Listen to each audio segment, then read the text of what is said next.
Moving on to chapter 7.2, which is multiplying powers with the same base. Today's lesson is going to introduce a very important concept. We're going to learn how to simplify a multiplication of two powers with the same base. Before getting to that, let's review our understanding of what the actual power is. This piece here is called a power. It is any time you have a base and an exponent put together. Again, the base is the value that you're going to multiply. The exponent tells you how many times to multiply it. If you remember before when we saw 2 to the power of 5, it meant to take 2 times 2 times 2 times 2 times 2, which was taking the base of 2 and multiplying 1, 2, 3, 4, 5 times. We learned to expand our powers in order to evaluate them, and that skill is going to be used today as you work through some problems. It is useful because it will help us to actually understand what's happening in the process, which, as we know, is the overall idea in this math stuff. It's not so much that you can find the answer. As long as you understand how to get the answer, then you'll be fine. So expanding this x to the fifth, what we're going to do today, I don't need you to write the dots. You can just put x, x, x, x, x, because we understand that's 5 x's being expanded out. So again, x to the fifth we will expand out by just putting 5 x's. If we see y to the third, we'll expand that out by just putting 3 y's, and that'll be good enough for me. So again, you don't need to worry about the dots or the parentheses or the multiplication symbols. That is fine. So again, the question in this lesson is simple. How do we multiply two powers? And what we're going to do is use expansion and common sense, again, to kind of work through that. So one of the things you're going to see is a question that says expand and simplify. So what we're going to do is take x to the fourth times x to the fifth. I'm going to expand x to the fourth first in its own parentheses by putting 4 x's in the first parentheses. I'm going to multiply that by x to the fifth, expanding that out to put 1, 2, 3, 4, 5 x's in the second parentheses. And when I simplify that, I will have a base of x to a certain number, which is 1, 2, 3, 4, 5, 6, 7, 8, 9.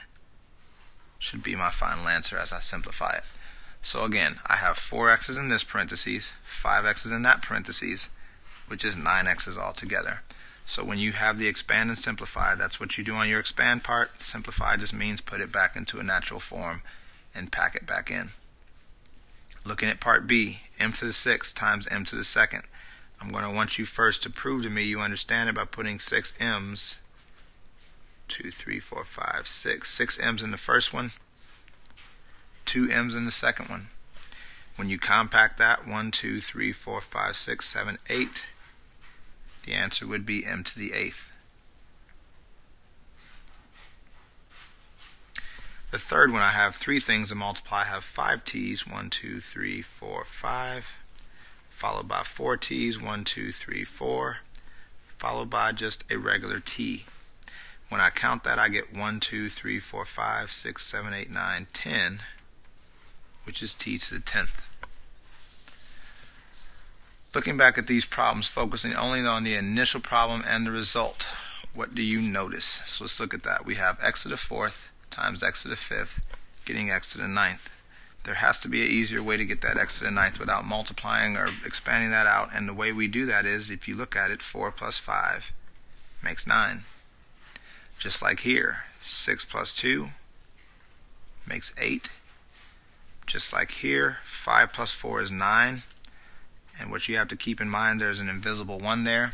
5 plus 4 is 9, plus 1 makes your 10.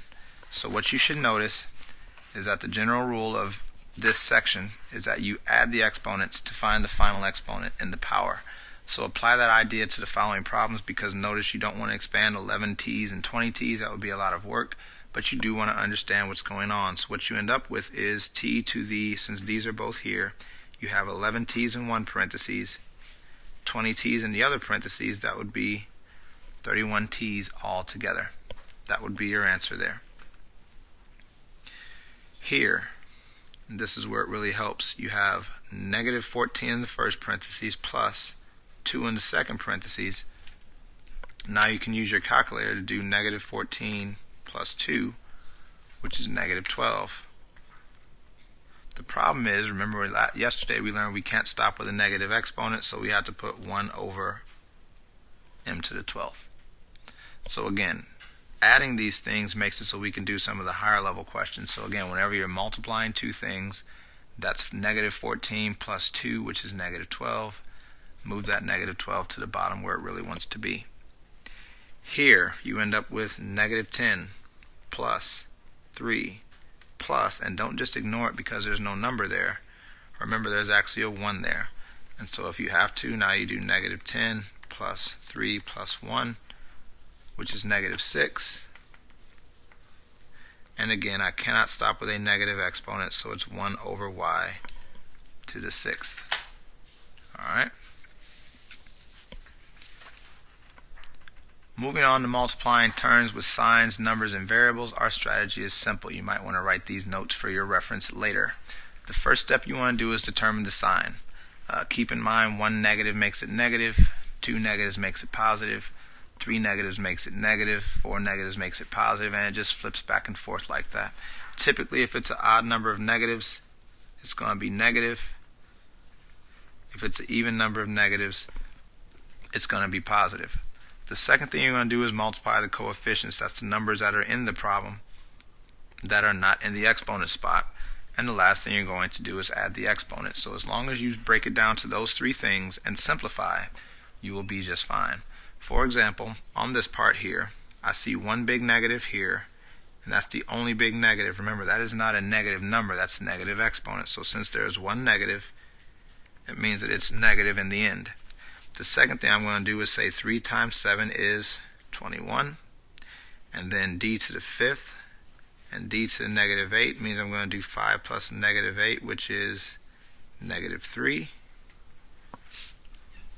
And that is my first step. So again, one at a time. Negative first, 3 times 7 is 21. D to the 5th, d to the negative 8th means I simply do 5 plus negative 8, which is negative 3. But again, I can't stop there because this d is unhappy, so I put negative 21 over d to the 3rd, because that wants to be somewhere else. Alright. On B, counting your big negatives, I've got 2 of them, which means my answer is going to be positive. Now I take my numbers 4 and 3, multiply them out to get 12. M is my base, and I simply take and add those numbers up. Negative 5, let me clear that, negative 5 plus 8 plus 6, which is 9, which means M goes to the 9th power. Because that M is positive, or because that 9 is positive, that is my answer. Alright? So that's pretty much the majority of what you need to know. But there are a couple more problems that fit into this lesson. Both of them are simple, but they must be practiced for fluency. And what I mean by that is speed, so that you don't take too long to answer them. 343 to the 1/3 is simple, but you have to remember what I've taught you if you've been following my videos, is that any time you type in a fraction, you want to use parentheses to group them up. So you'll simply type in, and you might want to do this for yourself, 343 caret, and because 1/3 is a fraction, open a number, 1 divided by 3, and close it. Notice you get the answer of 7. Now just because I want you to see it, I'm going to show you what happens whenever you do 343 caret 1 divided by 1/3. 1 divided by 3 without parentheses, you get something completely different. That's because the order of operations messes up everything. So again, if you have a fraction going to a number going to a fractional power, make sure you put that fraction into parentheses to ensure that the computer gives you the right answer. 2 to the 3/5 means 2 caret parentheses 3 divided by 5. I think I just messed up, but it's okay. And it's about 1.52. I actually did mess that up, but it's okay. It should have been 32 to the 3/5, which if you do that one, you get the answer of 8, but you get the idea. If you see a fractional power, make sure you put a parentheses for that fraction. Otherwise it gets separated and the number gets really weird. Another thing you're going to see is going to ask you to complete the equation. And all this is like an algebra question, and you have to remember that whenever you have this going on, that you are adding these two things to get that number. And so you can imagine it as 6 plus something question mark has to equal 2. In other words, we are ignoring the x. 6 plus something has to equal 2. Now to figure out what that is, we solve the way we know. Move that 6 by subtracting 6. question mark comes down to be -4. That would be the answer that we are looking for. It's just like algebra. It still is algebra, and it doesn't change. Looking at this one, -4 is one power. I don't know what that power is, but I know it should end in an 11. Keep in mind you're adding these together, so -4 plus something I don't know, which is a question mark, equals -11. If I want this by itself, I get rid of the -4 by adding 4 to both sides. Question mark comes down with -7, and that is the answer that we are looking for. So again, those two things aren't too bad. It's just something you want to make sure you're aware of how to do, so whenever you get to your worksheet, you know what's going on. So again, we're going to be taking another step forward tomorrow. Because of this, again, it is our goal to practice our craft with the remaining class time. Remember that we learn from our mistakes. Use this time to work out as many problems as you can to identify those mistakes so that we'll be stronger tomorrow. Good luck.